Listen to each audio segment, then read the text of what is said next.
My name is Judith, and I was privileged to be in the last show that Mbongeni staged in Durban in December 2023.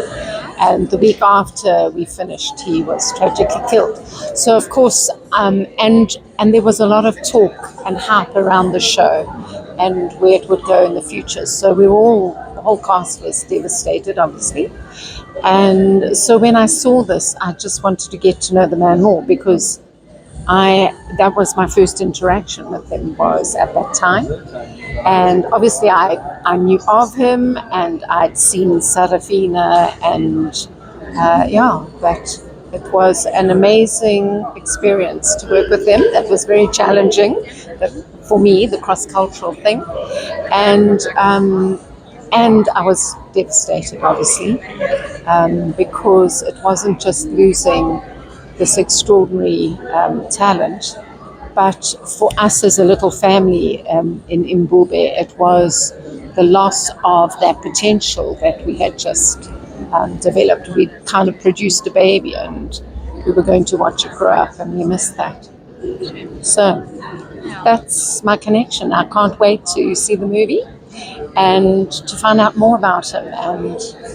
And I'm hoping to see his face up on the big screen. And The youngest memory I have is me sitting with my great-grandmother.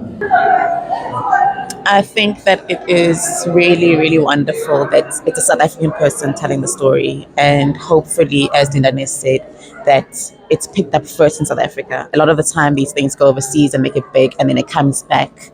And once you've made it, then people want to acknowledge you, then people want to get involved. So hopefully, it starts from South Africa going out into the world before it comes back again. Hi. So as a art historian and a 2K, it was a very important documentary, and I was able to draw resonances with, the visual culture. I just thought of Liberty leading the people. How he uses, in Sarafina, he uses a female protagonist.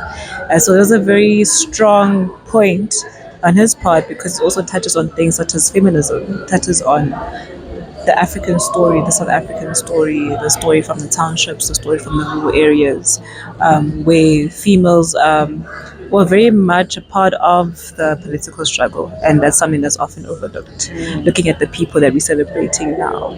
So as a 2K, I was able to really feel empowered by it, just the importance of documenting our South African history. Hi, Pietermaritzburg. I found this documentary very, very fulfilling and insightful. I'm actually glad that we got to have the experience of witnessing a great such as Dr. Mbongeni, and to hear his background, hear his journey from where he started to where he has arrived. It's a real inspiration as young creatives, as young artists, as myself, to know that even though sometimes the struggle or the journey of your path can get hectic, if you keep pushing, you will achieve them. So for me, this documentary was a real eye-opener to push for your goals, just keeping authentic in yourself, and you'll reach your dreams. So I really enjoyed it. So thank you. As a non-2K, as a millennial, I think that, in terms of us existing in a visual world, that this is how the youth can actually learn about the history. Because very few would be interested in reading a book, and we need to be honest about the realities of what's happening in society. This is so accessible. It should be accessible to the youth. It should be screened in schools. That should happen because all of us watch Sarafina on June 16. It's kind of become an institution. So I feel like this is something that could also be added to that voice and that story. So yes, this is cinematic, but there's also a reality behind it.